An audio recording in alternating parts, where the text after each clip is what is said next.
Hi everyone welcome back to my mini blog.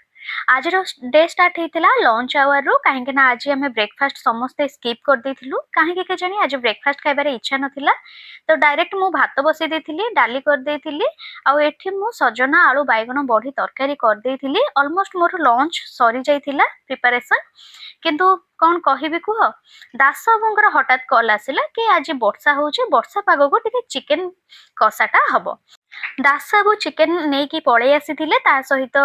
टपी भी आमर आसी जाइथिला खाइबो बोली देखुना ता मुह देखिकी आपण माने जानि पड़थिबे ताको केते जोर भोक लागुची एठी मो सहित केमती खेलुची देखंतु ता भितरे दीदी ता पई खाया को नहीं आस्तिले टपी की देई देथिले टपी भी तार आराम से खाई देथिला मु किचन रूम को पळे आसीथिली दास बाबू आनिथिबा चिकेन रे हल्दी लूण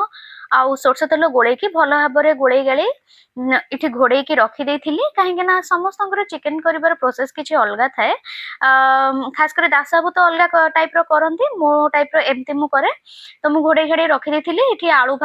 छड़े की रखी देथिली आ सब मसला मसली भी इठी प्रिपरेशन करे रखी देथिली आ आज रोसई रे एमिति भी हमें ब्रेकफास्ट करनथुलु बहुत जोर भोक लागुथिला तो मु एते स्पीड रे चिकेन करके हमें ऑलरेडी लॉन्च कर देथिलु तार वीडियो नबा पई मु भूली जाइथिली